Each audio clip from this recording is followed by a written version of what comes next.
Dear students, आज मैं second same civil एवं मैकेनिकल इंजीनियरिंग के छात्रों के लिए अप्लाइड मैकेनिक्स के चैप्टर 4 फ्रिक्शन की कुछ और विशेष प्रकार की न्यूमेरिकल प्रॉब्लम करना बताऊंगा। कुछ न्यूमेरिकल प्रॉब्लम मैंने अपने पिछले वीडियो लेक्चर में भी आपको एक्सप्लेन की थी। अब कुछ जो और तरह की प्रॉब्लम है उनको मैं आज इस वीडियो लेक्चर में एक्सप्लेन करूंगा, बताऊंगा कैसे सोचते हैं, कैसे करते हैं। तो देखो, कोई भी प्रॉब्लम करने से पहले सबसे पहले उस प्रॉब्लम को ठीक से पढ़ो और जैसा कह रहा है उसके हिसाब से उसका चित्र बनाना चाहिए। देखो, फ्रिक्शन में क्या होता है, या तो हॉरिजॉन्टल प्लेन पे रखा होता है कोई बॉडी या इंक्लाइंड प्लेन पे रखा होता है। अब इंक्लाइंड प्लेन पे क्या शर्त होती है वो चीज़ पढ़ते हैं। तो अब जैसे इस प्रश्न को पढ़े कि एक किलो न्यूटन भार, कोई भार है, चाहे वो बॉडी हो चाहे वो ऐसे ही कोई भार है, नत समतल पर विश्राम करता है जो कि 36 से 30 अंश के कोण पर नत है। भार एवं तल के बीच घर्षण गुणांक 0.4 है। तो पहले तो विश्रांत करता है, मतलब उसमें पड़ा हुआ है। वह बल ज्ञात करिए जिसे क्षैतिज रूप से लगाने पर भार तल से ऊपर की ओर चले। अब देखो, यहाँ दो तरीके से बल लगते हैं, या तो उस प्लेन के पैरेलल या प्लेन से किसी एंगल पर। अब ये कह रहा है प्लेन के पैरेलल नहीं है, क्षैतिज बल है, जो क्षैतिज होता है। तो देखो, इसको कैसे आप चित्र बनाएंगे कि भाई पहले हमने एक क्षैतिज तल बनाया और इस पर एक इंक्लाइंड प्लेन बनाया है, क्योंकि इस जो 30 डिग्री है, 30 डिग्री पर नत है, और यहाँ पर एक भार रखा हुआ है। ये हमने अभी पिछले भी लेक्चर में आपको ये प्रॉब्लम करना सिखाई थी। तो हमेशा इसके गुरुत्व केंद्र पर भार काम करेगा। तो यहीं से एक पैरेलल लाइन किसके, प्लेन के पैरेलल लाइन खींचते हैं, तो सारे बल इसी के अकॉर्डिंगली बैलेंस करेंगे, चाहे हॉरिजॉन्टल वर्टिकल। अब इसके हिसाब से देखा जाए, लेकिन यहाँ जो बल लगा है क्षैतिज बल लगा है। तो क्षैतिज बल का मतलब ये क्षैतिज बल P, इसका मतलब क्या है, इस प्लेन के हिसाब से ये भी कोई एंगल बनाएगा, निश्चित बनाएगा ये एंगल। और कौन सा एंगल होगा, क्योंकि ये लाइन इसके पैरेलल है तो ये भी 30 डिग्री बनाएगा। तो अब ये बल पूछ रहा है, और भार तो वही जैसे अभी तक करते आ रहे, हमेशा ऊर्ध्वाधर काम करेगा। तो कितना भार है, 1 किलो न्यूटन। और रिएक्शन इसके हमेशा किसके, इस प्लेन के परपेंडिकुलर रिएक्शन काम करती है। ये R होगा, ठीक है भाई। ये एंगल कितना होगा, ये भी 30 डिग्री होगा, ठीक है भाई। तो अब देखो, यहाँ पर P है और P यहाँ से इसके हिसाब से ये 30 पे काम कर रहा है। तो अब हमें क्या करना होगा कि प्लेन के हिसाब से भी इसके घटक भी निकालने होंगे। प्लेन के हिसाब से कि ये है, मान लो ये 30 डिग्री है, तो इसका एक घटक ये तो अभी इसका हो गया 1 cos 30,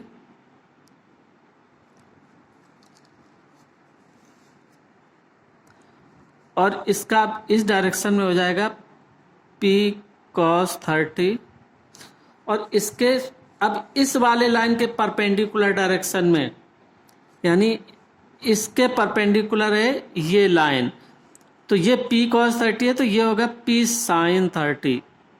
देखो, जैसा कह रहा है वैसा चित्र बनाना है हमने। अब देखो, ये ऊपर की ओर चलायमान कर रहा है, तो यहाँ पर काम करेगा म्यू R नीचे की ओर, और यहाँ पर एक घटक और काम करेगा इस 1W का, ये इसके परपेंडिकुलर ही होगा 1 sin 30। सबसे पहले हम सारे बलों को प्लेन के हिसाब से हम हॉरिजॉन्टल और वर्टिकल में कन्वर्ट करेंगे, अपने हिसाब से नहीं, इस क्षैतिज ऊर्ध्वाधर हिसाब से नहीं, प्लेन के हिसाब से। तो देखो, अब ये बल अगर भले क्षैतिज लगा है, लेकिन इस प्लेन के हिसाब से देखा जाए तो 30 डिग्री पे है। तो हम एक इसका घटक यहाँ निकालेंगे और एक इसके परपेंडिकुलर डायरेक्शन में ऐसे निकालेंगे, तो इसका भी वियोजन कर दिया। ये भार तो ऊर्ध्वाधर है, लेकिन प्लेन के हिसाब से इसका ये घटक है और एक ये घटक है, तो ये दोनों घटक निकाले, और ये परपेंडिकुलर प्लेन के है ये रिएक्शन R। तो इस तरीके से इसको हम बैलेंस करेंगे, यानी जो चित्र आपका होगा वो इस तरीके से फॉर्म होगा।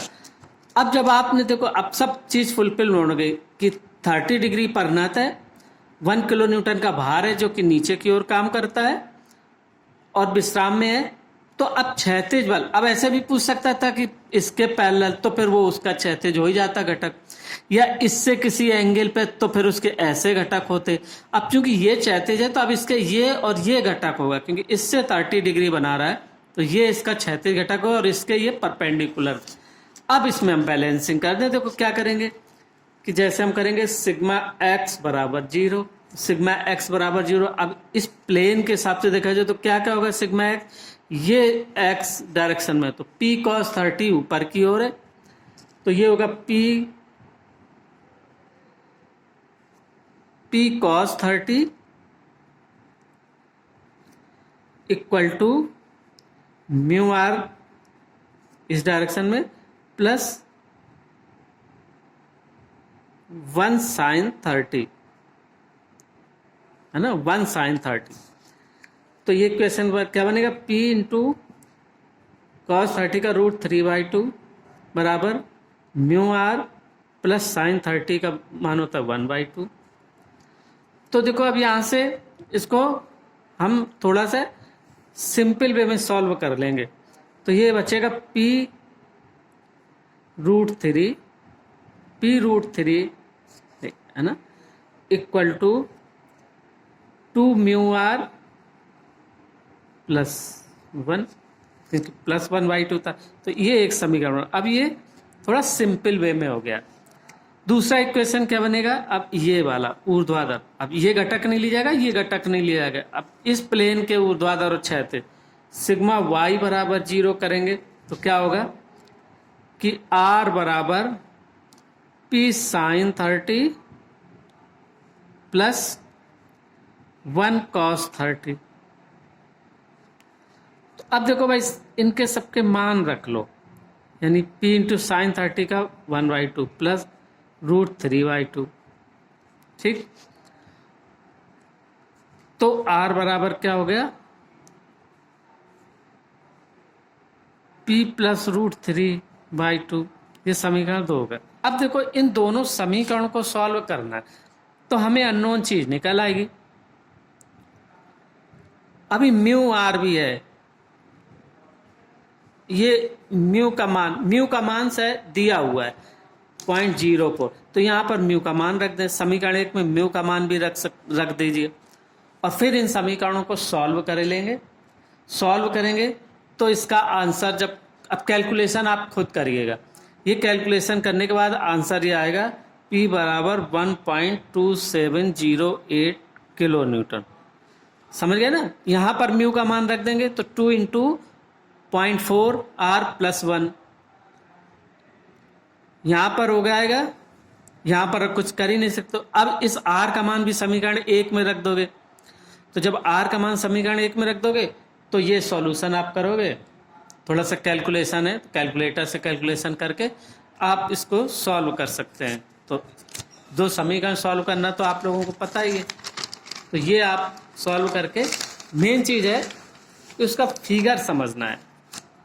अब देखो फ्रिक्शन में एक तरीके की प्रॉब्लम आती है, एक सीढ़ी वाली प्रॉब्लम। देखो सीढ़ी होती, कैसे लगाते हैं सीढ़ी, उसको हम फर्श में लगाते हैं एक सिरा और एक सिरा दीवार पे लगाते हैं। फर्श हॉरिजॉन्टल होती है और दीवार ऊर्ध्वाधर होती है। तो अगर सीढ़ी लगाई जाएगी तो ये दीवार होगी और ये फर्श होगी। अब इसमें देखो ये केस हो सकता है कि हो सकता है दोनों रफ हों। अगर दोनों रफ होंगी फर्श और दीवार, तो दोनों का घर्षण गुणांक दिया रहेगा और दोनों घर्षण गुणांक की जरूरत पड़ेगी।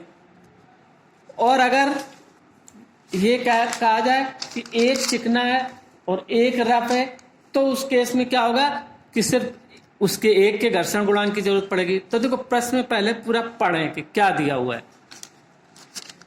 तो यहां पर क्या दिया हुआ है,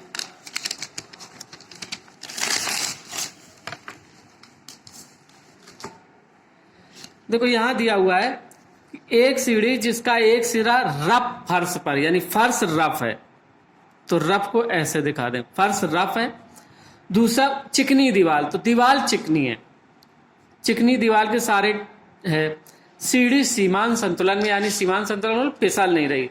तो अब ये सीढ़ी बना दी, एक ऐसे सीढ़ी बना दी। सीढ़ी ऐसे ही टिकेगी, एक सिरा यहाँ टिकेगा और एक यहाँ पर। जहां पर टिकेगा तो उसके सतह के परपेंडिकुलर एक रिएक्शन भी काम करेगी। अब मान लो CD का ये सिरा A है और ये सिरा B है, तो यहाँ से भी एक रिएक्शन काम करेगी परपेंडिकुलर RB और यहाँ पर काम करेगा RA। ये तो आप हर CD के लिए बना ही सकते हैं, बना ही लीजिए। जैसे कि CD दो ही पे टिकेगी, दीवार और फर्श पे। CD यदि फर्श और CD के मध्य घर्षण गुणांक म्यू है, यानी यहाँ पर म्यू है, तो सिद्ध कीजिए CD का ऊर्ध्वाधर से झुकाव कोण, यानी ये कोण पूछ रहा है, CD का ऊर्ध्वाधर से झुकाव कोण पूछ रहा है। अब देखो CD की लंबाई है AB, तो चित्र के अनुसार AB CD की लंबाई। तो अब देखो इसका भार भी काम करेगा कहाँ, मध्य बिंदु पर, गुरुत्व केंद्र G पर, और ऊर्ध्वाधर नीचे की ओर, ये होगा W, है ना। तो यहां पर क्या होगा कि AG बराबर GB बराबर L/2, ये CD की लेंथ है, मान लो ये L मान ली, ठीक है भाई। ये आघूर्ण लेने के लिए जरूरत पड़ेगी। देखो ये कोण थीटा है तो ये भी कोण थीटा हो जाएगा, और ये यहाँ से मध्य बिंदु से है तो ये इसके भी मध्य बिंदु से ही जाएगा, ठीक है भाई। अब क्या निकालना है, अब देखो CD ऊपर से तो नीचे को फिसलेगी, तो ऊपर की ओर घर्षण बल काम करेगा। यहां से CD की टेंडेंसी होगी इधर को फिसलने की, तो इस डायरेक्शन में म्यू RA काम करेगा। तो म्यू RA, क्योंकि म्यू यहीं पे म्यू दिया हुआ है केवल फर्श और इसके साथ, तो यहाँ म्यू RA होगा। इसके साथ कोई घर्षण गुणांक नहीं दिया, तो यहाँ पर कोई फ्रिक्शनल फोर्स काम नहीं करेगा, ठीक है भाई। तो अब क्या पूछ रहा है, CD का झुकाव पूछ रहा है कि उसके साथ कितना होगा। तो अब हम इसको लिमिटिंग इक्विलिब्रियम करें। लिमिटिंग इक्विलिब्रियम करने पे क्या होगा, सबसे पहले हम करें कि मान लो सिग्मा x बराबर 0। अब देखो x घटक कौन कौन से हैं, एक RB है और एक म्यू RA इस डायरेक्शन में है। पूरे सिस्टम में क्षैतिज घटक कौन कौन से, RB रिएक्शन और ये म्यू RA इस डायरेक्शन में एक फोर्स। तो इसका मतलब क्या हो गया, RB बराबर म्यू RA, एक समीकरण ये बन गया। अब सिग्मा y बराबर 0 करो। अब इसमें तीनों संतुलन के नियम लगेंगे, मतलब आघूर्ण भी लिया जाएगा, तभी अननोन चीजें निकलेंगी।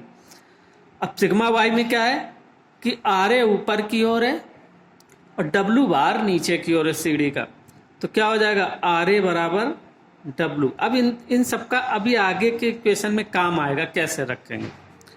अब हम क्या करें, मान लो A के सापेक्ष आघूर्ण ले लें, इसके सापेक्ष सभी बलों का आघूर्ण लें।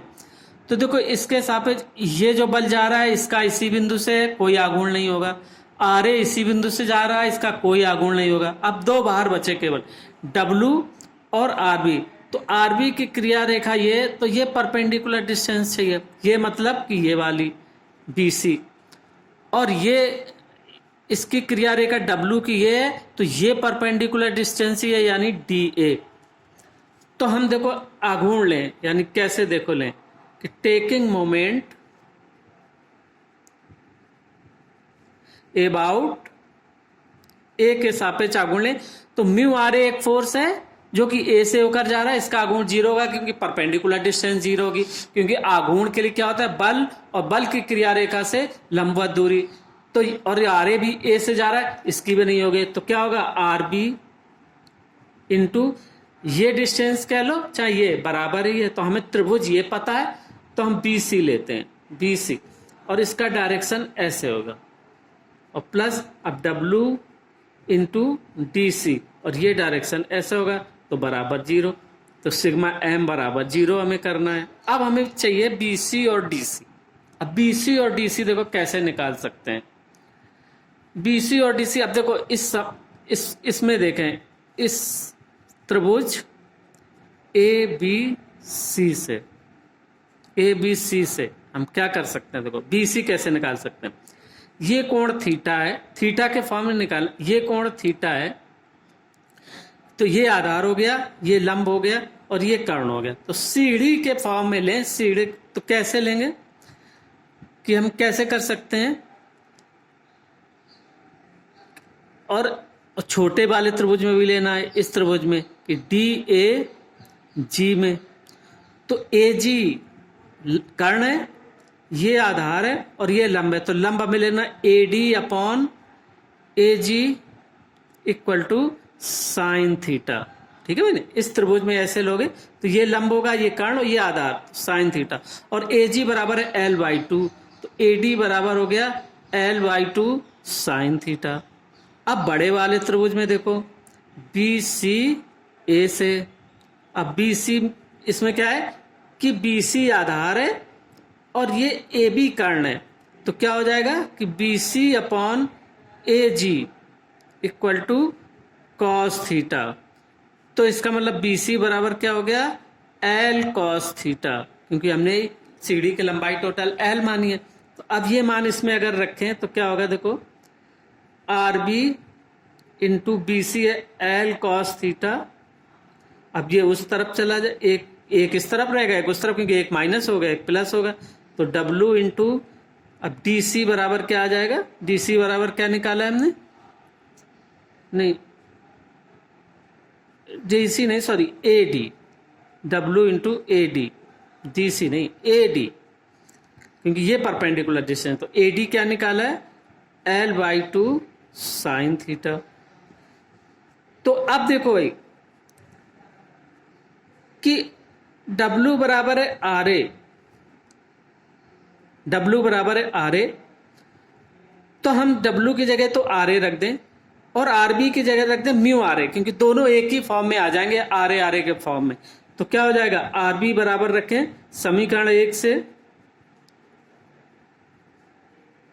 आर बी का मान एवं समीकरण 2 से W का मान, इस समीकरण में रख दें, तीसरे में समीकरण 3 में क्या हो जाएगा, आर बी की जगह क्या रखेंगे mu R A into L cos theta बराबर W की जगह क्या रखेंगे R A into L by two sine theta. तो देखो अब एल कैंसिल हो जाएगा, आर ए कैंसिल हो गया, तो क्या हो जाएगा 2 म्यू इक्वल टू, अब ये यहां पर हम क्या करें साइन थीटा आइए और डिवाइडेड बाई हो जाएगा कॉस थीटा, और sine theta upon cos theta बराबर क्या होता है टेन थीटा, टेन थीटा बराबर 2 म्यू, तो थीटा बराबर क्या हो गया टेन इनवर्स 2 म्यू। ठीक है, ठीक है भाई, क्लियर हो गया ना। तो इस तरीके से सवाल सोचते हैं कि जब भी लेडर की कोई प्रॉब्लम आए सीढ़ी की, तो हमें टिकाना है। अब जब टिकाने हैं तो उसके हिसाब से फिर इस पे 2 रिएक्शन भी काम करेंगे और सीढ़ी का भार मध्य बिंदु पे लगाना है। अब बाकी और क्या कंडीशन दे रहा है कि इसका भी घर्षण गुणांक दिया हो, इसका घर्षण गुणांक, अगर दोनों का घर्षण गुणांक दिया हो तो इधर को भी एक घर्षण बल काम करेगा। जैसे कि अब अगली प्रॉब्लम एक और करने जा रहे हैं। अगली प्रॉब्लम में ये सारी चीजें दी हुई हैं। अब अगर ये प्रॉब्लम आपने सॉल्व कर ली, समझ ली, तो फिर सीढ़ी की कोई भी प्रॉब्लम आप सॉल्व कर सकते हो, क्योंकि ये मैक्सिमम है, इसमें हर कुछ दिया हुआ है। देखो क्या क्या दिया हुआ है, पढ़ते जाओ और करते जाओ। एक सीढ़ी 3 मीटर लंबी है, तो और ये दीवार से सारे फर्श से 60 अंश कोण बनाते हुए इस तरह, देखो अब कोण भी दिया हुआ है, तो दीवार बनाओ, फर्श बनाओ और सीढ़ी बनाओ, और ये सीढ़ी को हम एक नाम दे दें ए और बी, और ये 60 अंश का कोण बनाते हुए लगी है। कहां से, फर्श से 60 अंश का कोण बनाते हुए इस तरह टिकी है कि सिरा ए फर्श पर, तो ए फर्श पर रख दिया और बी दीवार पर है। दीवार और सीढ़ी के मध्य घर्षण गुणांक, अब देखो यहां भी घर्षण, अब देखो क्या होगा, सबसे पहले हमने क्या समझाया था कि रिएक्शन लगा दो आर बी, यहां पर रिएक्शन लगा दो आर ए, और ये सीढ़ी का ले लो मध्य बिंदु, और यहां से भार नीचे की ओर लगा दो। कितनी भार है, 180 न्यूटन भार की सीढ़ी है। ठीक है, अब देखो इसमें क्या दिया हुआ है, लंबाई दी हुई है ए बी बराबर 3 मीटर, तो क्या हो जाएगा ए जी बराबर जी बी बराबर 1.5 मीटर, आधी आधी हो जाएंगे ना। ठीक, इससे ये हाफ हाफ हो जाएगा। तो ये जो जो चीज हमें उपलब्ध, पहले हम उनको पूरा करते चलें। अब कह रहा है इन दोनों के बीच घर्षण गुणांक, तो यहां मान लो μ1 मान लो, ये μ2 मान लो, कि हमें ये दिया हुआ है कि μ1 ये फर्श के बीच है, फर्श और सीढ़ी, दीवार और सीढ़ी के मध्य घर्षण गुणांक मान लो μb मान लो, सॉरी चलो म्यू बी मान लो ये है 0.25 और म्यू ए है ये है 0.35, है ना, दोनों के घर्षण दिए हुए हैं। अब एक आदमी भी है, यदि 902 न्यूटन का भार आदमी 20 सिरे पर है, अब यहां से आदमी चढ़ा और 20 सिरे पर पहुंच गया, तो अब यहां अगर आदमी बैठा तो इसका भी भार नीचे की ओर काम करेगा ऐसे। ये भी है 902 न्यूटन। अब एक ये भार और आ गया। अब क्या कह रहा है कि फिसलने से रोकने के फर्श के ताले से कितना न्यूनतम बल लगाया जाए, कि यहां पर ये पूछ रहा है कि कितना हम न्यूनतम बल लगाएं यहां की ओर, यानी ये एफ कितना लगाएं कि ये फिसले नहीं। तो देखो अब यहां पर बल हो गया, एफ भी हो गया, आर ए हो गया, और एक और बल हो गया यहीं पे म्यू ए आर ए। और दीवार से ऐसे फिसलेगी तो एक यहां भी बल होगा म्यू बी आर बी, ठीक है, क्योंकि बी रिएक्शन है तो हमने म्यू बी मान लिया, आर बी। अब सारे फोर्स देखते हो कितने कितने फोर्स हैं।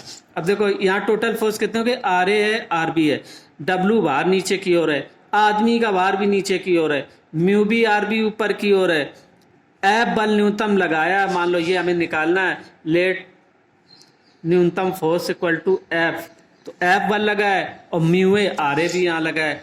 अब कोई दिक्कत नहीं है, अब सारा आपका सेट हो गया, मतलब आप, और ये एंगल भी दिया हुआ है भी। अगर एक समकोण त्रिभुज में एक ये एंगल दिया और एक भुजा दिया तो सारी भुजाएं निकल सकती हैं, और ये सारी भुजाएं और ये भी निकल सकता है क्योंकि ये आधी दी हुई है। तब तो कोई यहाँ से त्रिभुजों से सबसे पहले तो यही चीज निकालो, क्योंकि हमें जब आघूर्ण लेना पड़ेगा तो इस 902 न्यूटन के लिए ये परपेंडिकुलर डिस्टेंस लेनी पड़ेगी, यानी AC भी चाहिए, इसके लिए AD भी चाहिए, और इस भार के लिए ऊपर को जो लगा इसके लिए भी AC चाहिए, और इस बार के लिए जो ये RB इधर लगा इसके लिए BC भी चाहिए। तो हमें अब बहुत सारी डिस्टेंस चाहिए, तो ये सारी क्या करें कि एक डिस्टेंस से सारी यहां पर निकाल लिया करें। एक तरफ त्रिभुज GDA से, तो GDA से तो आप निकाल लेंगे AD, कैसे कि ये दिया हुआ है और ये 60 डिग्री है, ये आधार हो गया, ये हो गया कर्ण, तो क्या हो गया AD अपॉन AG बराबर cos 60, ठीक है, तो AD निकाला आएगा, AG कितना हुआ 1.5 इंटू cos 60 का मान होता है 1.2 मीटर निकाला है। अब हमें क्या चाहिए, त्रिभुज, क्योंकि हमें AC भी चाहिए और BC भी चाहिए, तो त्रिभुज ABC ले लो क्योंकि यही डिस्टेंसेस ज्यादातर चाहिए। तो इसमें क्या, ये 60 डिग्री है तो AC अपॉन AB बराबर cos 60, तो यहां से निकल आएगा AC बराबर AB दिया हुआ 3 मीटर, 3 इंटू cos 60 का 1/2। अब हमें चाहिए BC, तो कैसे निकालेंगे कि BC अपॉन AB बराबर sin 60, तो BC कितना निकल आएगा, AB दिया हुआ है 3 इंटू साइन 60 का √3/2 मीटर। तो सारी दूरियां निकालें। अब देखो सारी दूरी निकालें तो जब हम आघूर्ण लेंगे किसी बिंदु के सापेक्ष, मान लो A के सापेक्ष लेंगे तो सारी दूरियां परपेंडिकुलर डिस्टेंस आ जाएंगी।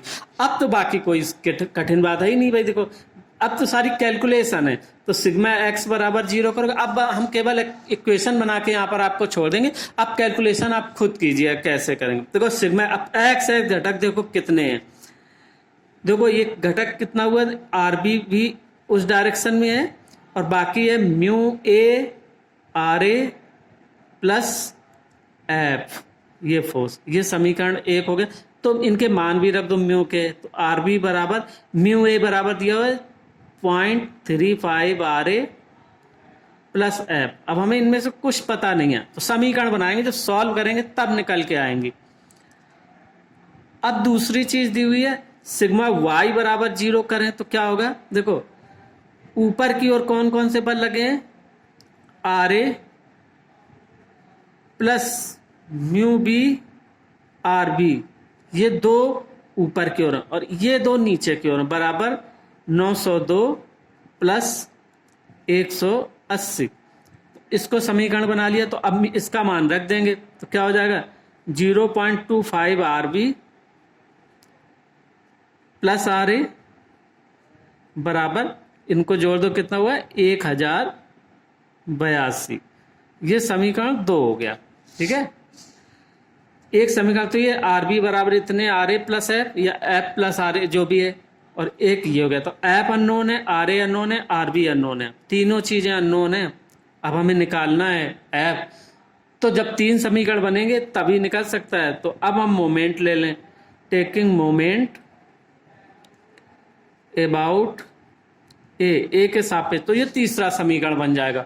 और इस तरीके से तीनों को सॉल्व करोगे तो हमारा सारी चीज निकल आएगी। तो क्या होगा, R B into B C, ये ऐसे घुमाएगा ए के सापेक्ष, प्लस अब ये होगा आपका म्यू बी आर बी, इसकी लाइन ऑफ एक्शन ये है और डिस्टेंस ये हो गया ए सी, और ये ऊपर की ओर है तो ये भी इसको ऐसे घुमाएगा, प्लस अब 902 है, 902 ये नीचे की ओर लगा और डिस्टेंस है ए सी, डायरेक्शन होगा ये, प्लस अब कौन सा और फोर्स बचा, अब केवल ये और बचा, क्योंकि ये ये 2 और ये इसी बिंदु से गुजरे, इनका होगा नहीं आगुण।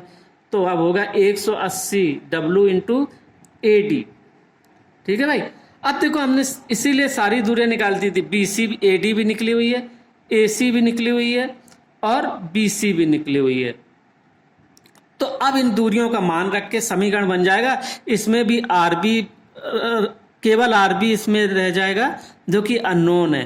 तो अननोन आर बी है, तो इसकी सहायता से आर बी का मान निकल आएगा, और इस आर बी का मान जब समीकरण इस पे रखोगे तो आर ए का मान निकल आएगा, और जब उसका मान समीकरण 1 में रखोगे तो एफ का मान निकल आएगा। तो अब ये कैलकुलेशन आप कर लेना और इस तरीके से एफ का मान निकालेंगे। तो ये मैक्सिमम प्रॉब्लम है, इसमें सब कुछ आ गया, दोनों का घर्षण गुणांक भी दिया है और एक आदमी भी ऊपर सीढ़ी पे चढ़ा हुआ है और बाकी सीढ़ी का भी भार है। तो इस तरीके से अगर ये प्रॉब्लम आपने ठीक से समझ ली, कर ली, तो सीढ़ी की सारी प्रॉब्लम कर सकते हैं।